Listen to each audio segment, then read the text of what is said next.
فروغ کائنات از آفتاب است، فروغ آدمیت از کتاب است. سلام بینندگان عزیز، ما گروه ایجادی شبکه بهارستان امروز در ناحیه میر سعید علی حمدانی قرار داریم و امروز خواستیم با یکی از غالبان آزمون جمهوریوی فروغ صبح دانای کتاب است در سال 2023 صحبت نماییم. این نفر مدلای و کامل بانو هستند. غالب آزمون جمهوریوی فروغ صبح دانای کتاب است. درود به شما کامل بانو. درود به شما و اهل تماشابینان.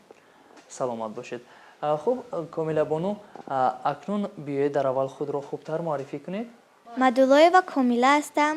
خواننده صنف پنجم مؤسسه تحصیلات میانه عمومی رقم 2 ناحیه میر سعید علی حمدانی، غالب جای سوم در دور جمهوریوی آزمون فروغ صبح دانای کتاب است.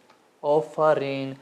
خب کامل بانو، چون شما غالب آزمون جمهوریوی فروغ صبح دانای کتاب است هستید، این لحظه بهر تمام آن نفرانی که ما و شما را تماشا دارند چی اهدا میکنید؟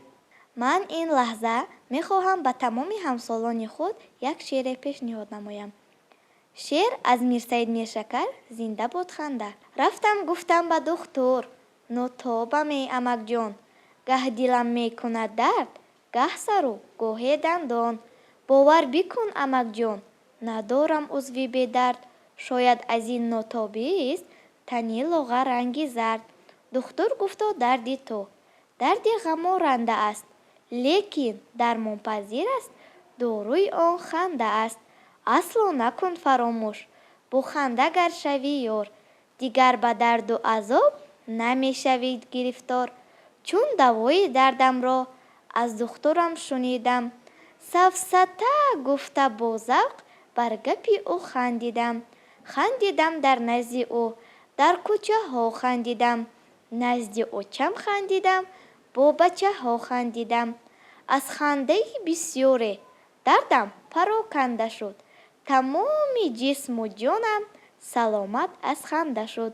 خواهید اگر که باشید مانند من سلامت، از خنده رو نتابید در محنت و فراغت.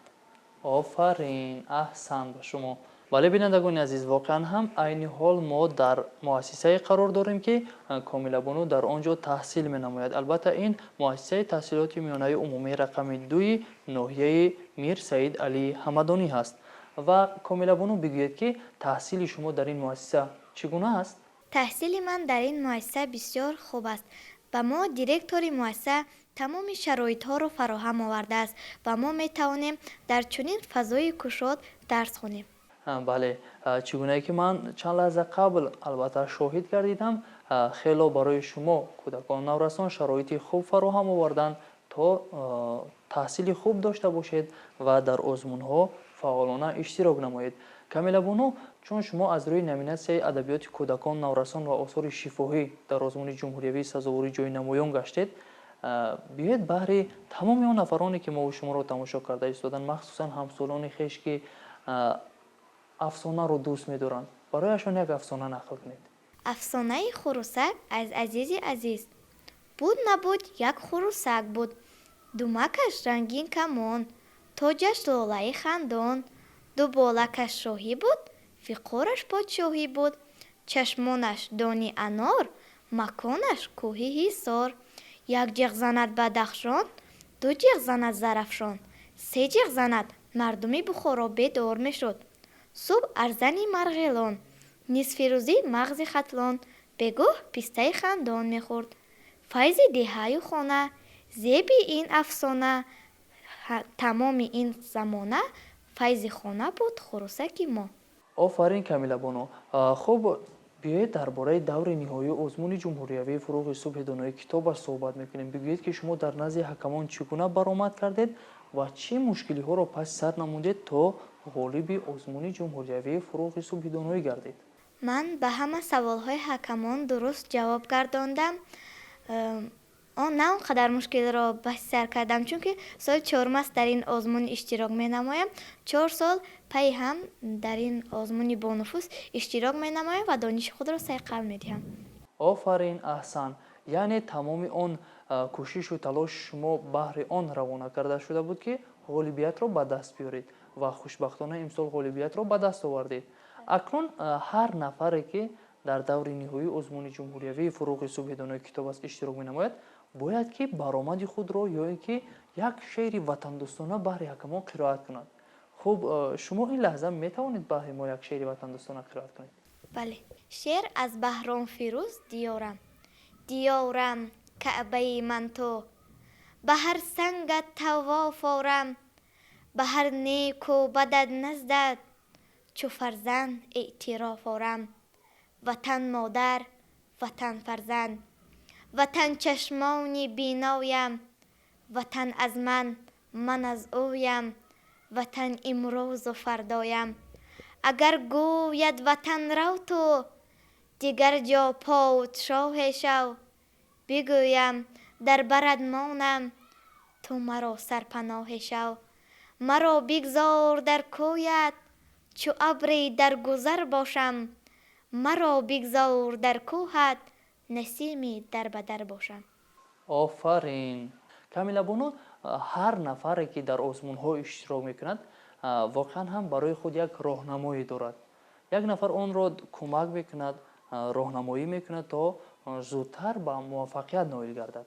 بگید که راهنمای شما در این سمت، یعنی آماده شدن شما با آزمون جمهوریوی فروغ صبح دانای کتاب است، کی بود؟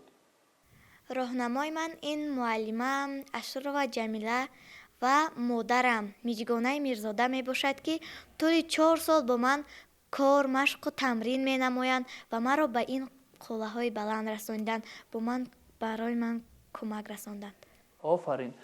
خب کامیلا بانو این لحظه فرصت دارید شما که برای هم معلمه و هم مادر عزیزتون که برایتان به نهایت زحمت کشیدن می توانید که یک شعره که بخونید و سپاس خود را به آنها برسانید. تو مانندی زمین تنهایی مادر، تو مانندی زمین یکتایی مادر. زمین را هر قدر چون مال میراثی، میانی هم بسا تقسیم کردند. زمین را قطعه قطعه هر قدر فرزندانی تو، برای همدیگر تقدیم کردند. ولی یک روز دانستند زمین قسمت نخواهد شد. زمین و آسمان، خورشید و مه، مثل دل تو، مثل مهر تو، میان کودکان قسمت نخواهند شد. همه خورشید و مه دارند، همه با خود زمین و آسمان دارند، ولی اصلا مه و خورشید، ولی اصلا زمین و آسمان مانند تو یکتای و تنهایند. چنان که هر کسی را زادگاهی هست، ره سرمنزل میعادگاهی هست، ولی بهر همه مادر وطن یکتاست. تو هم از بهر ما یکتایی ای مادر، تو یکتایی و در هر جا، تو تنهایی و تو با ما. توی آبستنی شادی، توی آبستنی غمها، توی آبستنی امروز، توی آبستنی فردا. مادر جان، من این شعرم را برای شما اهدا می سازم تا طول 4 سال با من مشق و تمرین کردید، مرا به این قله های بلند رسانیدید. من از شما منت دارم. آفرین کامیلا بانو. خب کامیلا بانو، شما به همه آن نفرانی که عین حال ما و شما رو تماشا دارن چی گفتنی هستید، چی مصلحت میدهید همچون یک غالب آزمونی که در ناحیه دوردست، یعنی ناحیه‌ای که از پایتخت عزیزمان شهر دوشنبه قریب 200 کیلومتر دور است، چی گفتنی هستید؟ من به تمام همسالان خود توصیه دادنیم که بیشتر به کتاب رو آرند، کتابخوان شوند، چون که کتاب ما را به یک سطح قله های بلند می رساند. با توسط کتاب من توانستم به همین قله های بلند رسم. آفرین کامیلا بانو. واقعا هر نفری که کتاب میخوانند البته راه آینده خود را درخشان کرده میتوانند، راه زندگی خود را درخشان میکنند. پس کامیلا بانو، شما بیایید در آخر برنامه با تمام آن نفرانی که ما رو تماشا دارند یک شعری دوست داشته بچگانه قرائت کنید. شعر از یوسف جان احمدزاده. سنجاب بود نبود سنجاب بود، در ملک پنجاب بود. ирка буду гул буд, нозу нузаш нол буд. Ҳарчи диҳӣ неме гуфт, гар надиҳӣ теме гуфт. Рӯзе очаш ош пухт, оши шӯла мош пухт. Санҷоби мо ноз кард, нахӯрду арроз кард. Ошаки ту шӯр гуфт, худат барӯ хӯр гуфт. Ногоҳ омад як боша, рабуд табақи оша. Санҷоб гуфт чӣ гап шуд? Очаш гуфт аҷаб шуд. офарин. ҳам шеъри шӯхиомез, шеъре ки хело хуб, шавқовар. ҳамин хел не? Бале, камила боно, мо бори дигар шуморо ба барнома хушомадед мегӯем. ташаккур. бинандагони азиз, ёдовар мешавем ки мо гурӯҳи иҷодии телевизиони Баҳористон дар ноҳияи Мир Саид Алии Ҳамадонӣ қарор дорем ва суҳбате доштем бо ғолиби озмуни ҷумҳуриявии фурӯғи субҳи донои китоб аст, Мадуллоева Комила Боно. бинандагони азиз, акнун мо дар ин ҷо мерасем ба фарҷоми суҳбат. То барномаҳои дигар тансияту пирӯз бошед ва агар шумо мехоҳед ки дар ин барнома иштирок намоед, пас бо рақамҳои зерин тамос гиред: 881 81 39 39. мо шуморо интизорем.